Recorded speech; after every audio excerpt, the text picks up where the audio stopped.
काल्पनिक दुनिया ही मेरा घर है, वहीं से कहानियाँ सुनाती हूँ। नमस्ते दोस्तों, मेरा नाम है कशिश। कहानियाँ सुनाना पसंद है मुझे। आज विजय विनीत की लिखी मैं इश्क लिखूँ तुम बनारस समझना का पार्ट 2 रुको जाओ ना की कहानी सुनाने जा रही हूँ। कि एक छोटा सा कमरा, सांस लेने के लिए ना कोई खिड़की ना रोशनदान, जीने के लिए बस एक दरवाज़ा और उस दरवाजे से नाबदान से आने वाली गंदी हवा के झोंके। कमरे में सीलन, दीवालों पर दीमक और छोटे छोटे तमाम सुराख। छाजन खपरेल का था। कमरे का किराया घटाकर 25 रुपये कर दिया गया था। इसी कमरे के बगल में ठीक वैसे ही एक और कमरा था जिसमें रहता था सेठ चंद्रभान का दरबान। सेठ के पास कई गाड़ियाँ थी, गाहें बेगाहें। दरबार भी ड्राइवर की सीट पकड़ लेता था। सेठ जी की इकलौती बेटी थी जिसे उन्होंने बेहद लाड प्यार से पाला था। इंटर पास करने के बाद आगे की पढ़ाई करने बनारस चली गई थी। हरिश्चंद्र डिग्री कॉलेज में बीएससी में लिया था दाखिला। सेठ चंद्रभान ने अपनी बेटी के लिए एक अलग फिएट कार खरीद रखी थी। ड्राइवर हाई स्कूल तक पढ़ा था, देखने में भी स्मार्ट था। उससे झोपड़ी नुमा कमरे में रहना पसंद नहीं था। सेठ की बेटी भी नहीं चाहती थी कि वह उस ड्राइवर किसी बदहाल कोठरी में रहे, इसलिए वो कोठरी खाली थी। मिर्जापुर के कटरा कोतवाली इलाके का यही कमरा था। मेरा ठिकाना। पड़ोसियों को यकीन नहीं होता था कि इस कमरे में कोई शरीफ इंसान रह सकता है। मैं जानवर नहीं था, लेकिन उस बदहाल कमरे में रहना हमारी मजबूरी थी। अखबारों का बौछाना, किताबों की तकिया और बेतरतीब फैले कुछ उपन्यास व कहानियों की किताबें। शाम को जिला अस्पताल में तैनात एक नर्स के बच्चे का प्राइवेट ट्यूशन भी करता था। सेठ के करीने कहा करते थे, अजीब लड़का है यह। सेठ का दरबान हमेशा मास्टर साहब पुकारता था। उनकी बेटी का ड्राइवर विजय बाबू कहता था। मैं इस बात से बेफिक्र था कि कौन मुझे किस नाम से पुकारता है। बनारस में अधूरी पढ़ाई छोड़कर बैंक की परीक्षा की तैयारी करने पहुंचा था। मिर्जापुर उन दिनों रोजगार कार्यालय में शॉर्ट हैंड और बैंकिंग की तैयारी के लिए चुनिंदे युवाओं का दाखिला होता था। इस कोर्स में दाखिले के लिए होने वाली परीक्षा हमेशा पास कर ली थी। मेरे पिताजी मुझे डॉक्टर बनाना चाहते थे, लेकिन मेरा मन पढ़ाई में ज़्यादा लेखन और फोटोग्राफी में लगता था। हमारे झोले में हर वक्त मौजूद रहता था एक छोटा कैमरा, कुछ उपन्यास और कहानियों की किताबें। मेरा सबसे ज़्यादा तल्लुकात सेठ के दरबान से ही था। वो कभी बीड़ी सुलगाने के लिए दिया सलाई लेने मेरे कमरे में आ जाता था, या फिर स्टोव के केरोसिन के लिए वो कभी तारीख पूछने तो कभी गप्पे लड़ाने हमारे पास आ करता था। शाम होती थी तब वो दरबान कभी मिर्जापुरी कजरी सुनाता तो कभी बिरहा लवड़ी बेरबारियाँ। आस पास बिरहा दंगल होता था तो उससे चलने के लिए भी वो जिद करता था, लेकिन लोहांडी के मेले के अलावा हम कभी उसके साथ नहीं गए। सेठ पास की एक बड़ी सी कोठी में रहते थे। घर की औरतें सोने का ब्रेसलेट, बाजूबंद, हंसली, पैरों में बिछिया, कानों में झाले और चांदी की सुंदर करधनी पहनकर बाहर निकलती थी। सेठ जी सिल्क का कुर्ता, ब्रेसलेट की धोती और सोने की मोटी सी चैन पहना करते थे। दरबान में हमें बता दिया था कि सेठ के पास साहूकारी का लाइसेंस भी है। ज़रूरत पड़ने पर लोग उनकी चौखट खुद चूमने आते हैं। वो ब्याज का रुपया तो देते थे, लेकिन दर इतनी ज़्यादा लेते कि वो कभी उतारी ही नहीं थी। मूलधन के साथ ब्याज चुका पाना सबके बस का नहीं था। कर्ज के बदले सेठ किसी का जेवर गिरवी रख लेते तो कभी किसी की कीमती जमीन। किसी की कीमत उठाई गई रकम से ज़्यादा हुई थी। ज़रूरतमंदों को रुपए देते समय सेठ जी कोरे स्टाम्प पर कर्जदारों का दस्तखत करते थे या फिर अंगूठा का निशान लगवाते थे। बाद में वो मनमाने तरीक से एग्रीमेंट तैयार कराकर औने पौने दाम पर जेवर अथवा ज़मीन हड़प लिया करते थे। इतना ही नहीं, सेठ शराबियों और जुआरियों को भी सुदा पर पैसा दिया करते थे। जब मैंने सेठ के शोषण और पीड़ना की कहानी सुनी थी, तब से उनके प्रति मेरे मन में खासी नफरत थी। दरबान से लेकर सेठ के सभी खरीदे मेरे आदर करते थे, लेकिन कमरे का किराया अदा करने में 2-4 दिन की देरी होती तो सबकी नज़रें बदल जाती थी। यदा कदा दरबान भी किराया वसूलने चला आता था, दूसरे खरीदों की तरह कट्टर नहीं था। मुझे श्रद्धा की नज़र से देखता था। जब भी बात करता था तो सम्मान झलकता था। नाम था कल्याण यादव। एक रोज़ कमरे में बीड़ी का कश खींचते हुए पहुंचा और बोला, मास्टर साहब, तुम कितने पढ़े हो? जब देखो तब तुम्हारी किताबें खुली रहती हैं। क्या करने आए हो यहाँ? मास्टरी करनी है तो स्कूल में पढ़ाओ, ट्यूशन क्यों करते हो? ज्ञान का भाषण सुन मुझे अच्छा नहीं लगा। फिर भी हमने उसे समझाने की कोशिश की, पर वो नहीं समझ पाया। वो इतना ही समझ पाया था कि मैं बहुत पढ़ा लिखा आदमी हूँ। एक रोज़ कल्याण हमारे पास आया, बोला, मास्टर साहब, ट्यूशन से कब तक ज़िंदगी काटोगे? नौकरी क्यों नहीं कर लेते? हमारे कहाँ गाड़ी चलानी तो हमें आती नहीं। क्या दरबानी की कोई जगह खाली हो रही है? नहीं भैया, तू का दरबानी करे लायक हो? हमारे कल्याण को चिढ़ाने की कोशिश की। तुम हदस तो नहीं गए कि तुम्हारी दरबानी झटकने की ताक में हो? नहीं भैया, पिंगल न बोलिए। लेकिन देखिए है ई चाल में रहकर भी तुम कितने खुश हो। ज़रूरत कभी अच्छे दिन देखे हो? जान पड़त है कोई बहुत बड़ी चोट लगी है। क्यों मास्टर जी? सोचने लगा। लीजिए, ये भी पोल पट्टी लेने लगे। उसने पूछा, तुम कहानी लेखक भी हो और फोटोग्राफर भी हो? अखबार पत्रिका में भी लिखते हो? मैंने हाँ में सिर हिलाया, पर वो कुछ समझ नहीं पाया। मैंने सोचा मेढकी को भी जुकाम हो जाता है। बोला, मास्टर जी, हम कोशिश करके नौकरी दिलवाए सकते हैं। हमारे मजाक ना करो भैया, हमें ऐसे ही पड़े रहने दो। हम जो कर रहे हैं करने दो। नहीं भैया, हमारे सेठ जी का काम खाली सूदखोरी नहीं है, सोने चांदी की कई दुकानें भी हैं। दिल्ली बम्बई में भी कारोबार है उनका। बिना जान पहचान के आखिर कौन रखता है किसी को नौकरी पर? सेठ तो हमें पसंद ही नहीं। वो इंसान कम जालिम ज़्यादा लगते हैं। हाँ, ये बात तो है, लेकिन बिटिया रानी बहुत दयालु हैं। उदारता कूट कूट कर भरी है उनमें। वो किसी को दुखी देखती हैं तो सेठ जी की परवाह किए बगैर मदद कर देती हैं। वो रहती तो काम हो जाता, लेकिन क्या। आजकल वो बनारस में पढ़ रही हैं, लेकिन कॉलेज में बड़ी डिग्री लेकर लौटेंगी। शायद उनका इम्तिहान चल रहा है। आएंगी तो उनकी नौकरी के बारे में उनसे ज़रूर बात करेंगे। मैं हौले से मुस्कुराया और पढ़ाई में जुट गया, लेकिन कल्याण के जाने के बाद हमारी हंसी गायब हो गई। मुस्कान में पीड़ा बढ़ती चली गई। हमारे जो पैसे थे वो खत्म हो गए थे, इसलिए हौसला कम होता नज़र आया। कल्याण के भरोसे में छिपी आशा भी हमें राहत नहीं दे सकी। शायद सरकारी नौकरी की आशा में प्राइवेट नौकरी की निराशा की कुटुता थी। दिन भर उलझन में रहा। शाम हुई तो पुरानी यादें आने लगी, कुछ खट्टी कुछ मीठी। मैंने अक्सर सोचता, दुनिया में सबसे खतरनाक चीज़ है दिमाग। यह कभी कचरा की कहानियाँ ढूंढता है तो कभी नौकरी और छोकरी। हर वक्त दिल को मनाने की कोशिश करता है। जिंदगी उलझी है तो उलझी ही रहने दीजिए। अगर सुलझ गई तो फिर क्या है जिंदगी। बीते दिनों के बारे में सोचता तो सोचता ही रह जाता, लिखता पढ़ता क्या। खुद कहानी बन गई थी जिंदगी। कई बार लगता कि याददाश्त का कम होना बुरी बात नहीं है।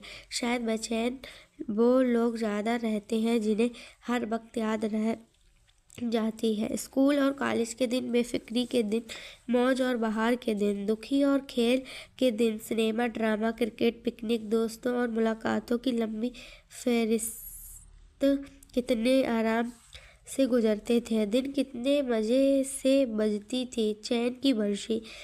कॉलेज के दिनों में घर से पढ़ाई के लिए मिलते थे पैसे, चोरी से माँ की जेब में डाल दिया करती थी रुपए। यह माँ का दिल था जो गाँव के में पाया जाता। गांव से बनारस पढ़ने आया। हमारा फैशन और ठट बाट देखकर बड़े बड़े नवाबजादे जल जाते थे। सहपाठी भी ईर्ष्या करते थे। पैसों के सिवा कोई सीधा संबंध नहीं रहा गया था। घर से भूले बिसरे भी यह बात याद नहीं आती थी कि पढ़ाई के लिए रकम भेजने वाले पिता कितना करते रहे होंगे त्याग। बीएससी पूरा नहीं कर सका तो पैसों में खासी कसौटी कर दी गई। इतनी कटौती की जिंदगी मौत सी बन गई। बीएससी की पढ़ाई छोड़ने के बाद पिताजी ने मुझसे आवारा की डिग्री दे दी थी। मिर्ज़ापुर रोजगार कार्यालय में नौकरी की ट्रेनिंग के लिए आया था तो यह ठान लिया था कि मैं अब घर पर आश्रित नहीं रहूँगा। जिंदगी निरुत्साह कर रही थी। लगता था कि जीवन में अब ना कोई अवसर है और ना ही लक्ष्य। भविष्य के लिए ना कोई चिंता है ना कोई असंतोष। 2 टुकड़े रोटी से ही पेट भर जाता था। मकान का किराया ट्यूशन से पूरा हो जाता। कुछ पैसे मैगजीनों में छपने वाली कहानियों से मिल जाया करते थे। दिन रात मैं इस उम्मीद में साथ लिखता पढ़ता था कि दुनिया में फिट नहीं होने आया हूँ, मुझे अपनी दुनिया खुद बनानी है। कई बार यह सोचता था कि कितनी छोटी हो गई है मेरी दुनिया, कितना संकुचित हो गया है दिमाग। जीवन का विस्तार नहीं, सिर्फ एक छोटी सी सीमा है हमारी। आशाभिलाषा तो कब तक दम तोड़ गई थी। जब बनारस में बीसीए की पढ़ाई की आकांक्षाएं ठूठ हो गई थी, हारे हुए जुआरी की तरह शांत सा हो गया था जीवन। बीती बातों को न याद करता न स्मृतियों से छेड़खानी करता। एक बात मन में बार बार जरूर उभरती कि ख्वाहिश भले ही छोटी हो पर उसे पूरा करने के लिए दिल का दिग्गज होना बेहद जरूरी है। सचमुच जिंदगी जिद्दी हो गई थी। मैं चुपचाप छोटे से कमरे में जिंदगी के दिन बीत रहे थे। वो जीवन जो कभी मधुर रहा चुका था, अचानक सेठ के दरबार ने शांत जाल में ढेरा फेंक दिया था और उस मधुरता की याद दिला दी जो मन की स्मृतियों में कॉलेज के दिनों में याद भरी हुई थी। वो स्मृतियाँ जिनसे दिल कुछ देर के लिए रंगीन हो उठता है, राख में छिपी चिंगारी देखने लगती है और एक उम्मीद की ज्योति जग उठती है। यह कौन है सगुन? एक वक्त वो भी था जब मेरे दिल में सगुन का स्थान सबसे ऊपर था, लेकिन आज स्मृतियों के बीच हृदय में सोने कोने में दुबकी पड़ी है। काश सगुन एक बार मुझे देख पाए। मैं हंस पड़ा। उसने शर्ट की पैबंद की ओर देखा, आंखों में लटकते हुए बाल हटाए और एक बार कमरे के चारों ओर नजरें दौड़ाई। फिर कॉलेज का रंगीन नज़ारा याद आने लगा। सगुन की सलोनी सी तस्वीर आंखों के सामने खिंच आई। संगीत की मधुर धुन की तरह थी सगुन, सेखी और शरारत की पुतली, सुंदरता और अत्याधुनिक मॉडल, चतुर शिल्पी की कलाकृति और रंगीन पंखों वाली तितली की तरह आसपास उड़ती मंडराती हुई बहुमूल्य सलवार सूट में रूपसिका सी झिलमिलाती उसकी मोहक छवि अक्सर आंखों में उतर जाती, हृदय में समा जाती थी। उसकी बड़ी बड़ी और नीली नीली आंखें, सगुन को जो भी देखता ठग रह जाता। सगुन बिंदास मगर उन्मुक्त विचारों वाली समझदार लड़की थी। वो हमेशा दिल की जगह दिमाग का इस्तेमाल करती थी। उसे वक्त किसी न किसी लड़के के साथ गप्पे लड़ाते हुए देखा जा सकता था। लड़कों का हुजूम उसे किसी न किसी का गर्लफ्रेंड साबित करने में लगा रहता था। कॉलेज की दूसरी लड़कियां उसे कुतूहल, जिज्ञासा और कुछ कुछ ईर्ष्या द्वेष से देखती थी। लड़के उसका संग साथ पाने के लिए बेकरार रहते थे। पूरा क्लास के लड़कों की सेटिंग कराने के लिए फेमस थी, इसलिए वह हमेशा लड़कों वाली सीट पर बैठती। इन सब के बावजूद पढ़ने में बहुत अच्छी थी। क्लास खत्म होने के बाद किसी न किसी लड़की की सेटिंग करा रही होती थी, लेकिन वो हर स्टूडेंट के लिए अनसुलझी पहेली थी। कभी कभी कॉलेज में युवा टीचरों से सगुन के अफेयर की बातें भी उड़ाई जाती थी, फिर भी इन बातों से उसके ऊपर कोई असर नहीं था। मुझे नहीं पता था कि अफवाहों को कौन हवा देता था। बनारस के हरिश्चंद्र डिग्री कॉलेज में हम दोनों एक ही बैच में कर रहे थे। पढ़ाई सगुन जितनी पढ़ने में तेज थी, भगवान ने उतना ही उसे रूपवती बनाया था। दोनों की नज़दीकियाँ बढ़ती तो वो क्लास में मेरे बगल में बैठने लगी। आंखों में मुस्कुराहट, ओठों में हंसी और मस्ती छाई रहती थी। जिंदगी में बात बात पर लगा करती थी शर्त। एक दूसरे को देखे बगैर चैन नहीं पड़ता था। कहीं भी एक दूसरे की आंखों के सामने रहते शगुन कहती, तुम हर वक्त मेरे पीछे क्यों रहते हो जी। तब मेरा जवाब होता, अपने नैनों को समझा दो, मेरी तरफ ना देखा करे। मतलब मैं तुम्हारा दीवाना हो गया हूँ, तुम्हारे पीछे पागल हूँ। तुम इसमें क्या शक है, हम हैं ऐसे ही। तभी तो हर जगह लौंडे लपाड़ों के कमेंट सुनती रहती हो। छोकरे दांत निपोरते हुए हा हा हा हू कर निकल जाते हैं। तब मैं कहता, वाकई बहुत हसीन हो तुम। शगुन खिलखिला हंस देती और कहती, तुम संस्कारों की चाशनी में पके हुए हो। ऐसे लड़के चाशनी में चींटी की तरह डूब जाते हैं या फिर अपनी महबूबा में जान छुड़ाकर भाग जाते हैं। मैं उसकी पीठ थपथपाता और कहता, हम बनारसियां हैं, हम उस शहर के वासी हैं जहाँ हिमालय से निकलने वाली गंगा बहती है। वो गंगा जिसकी तरंगें इश्क में उफानती हुई उत्तल करती हैं हमारी इकहारी काया को देखो, जिसमें हठीली नागिन की तरह हठीला इश्क भी फुफकार मारता है। मन और भावनाओं के प्रति जबरदस्त उभार और उछाल देने वाला प्यार। तब शगुन हंसती, खिलखिलाती, कसम साती और उसकी सिसकारियाँ इसका जाम उछालने लगती। हमारे पास कपड़ों की सीमित स्टॉक थे, मगर शगुन का ड्रेस हर बदलता दिखता। वह कपड़े, चप्पलें और ढेरों खाने की चीज़ें उस दौर में अखबारों का विज्ञापन देखकर खरीदती थी। लगता था जैसे उसके पास कपड़े और चप्पलों का स्टॉक कभी ख़त्म ही नहीं होगा।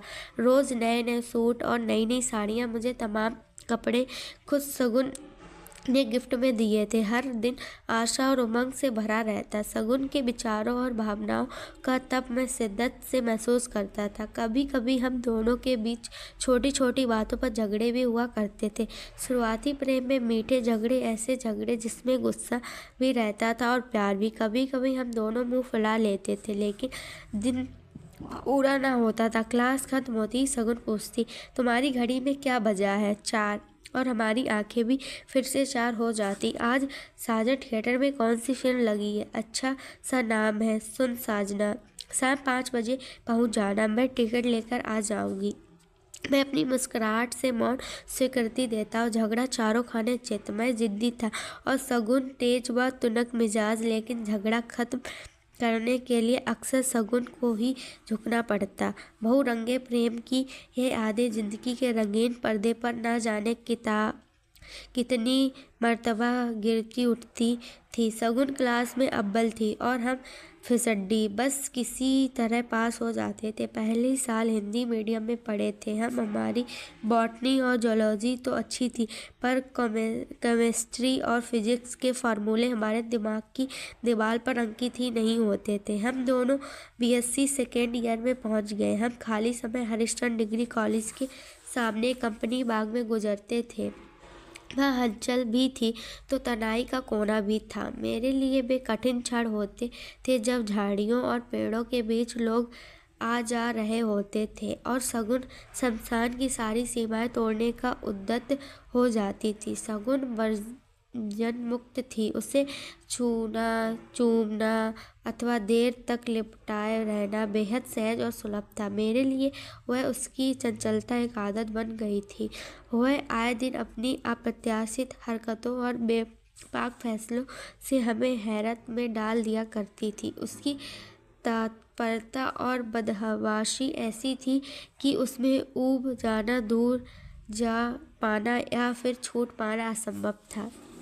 मैं इश्क लिखूं तुम बनारस समझना पार्ट 2 का रुको जाओ ना का ये पहला पार्ट है और हम अगले वीडियो में पार्ट 2 का कहानी सुनाएंगे। आपको कैसी लगी ज़रूर बताइए कमेंट करके। कुछ गलतियाँ वो भी बताइए और अच्छा लगे तो like, share and comment. Thanks for watching.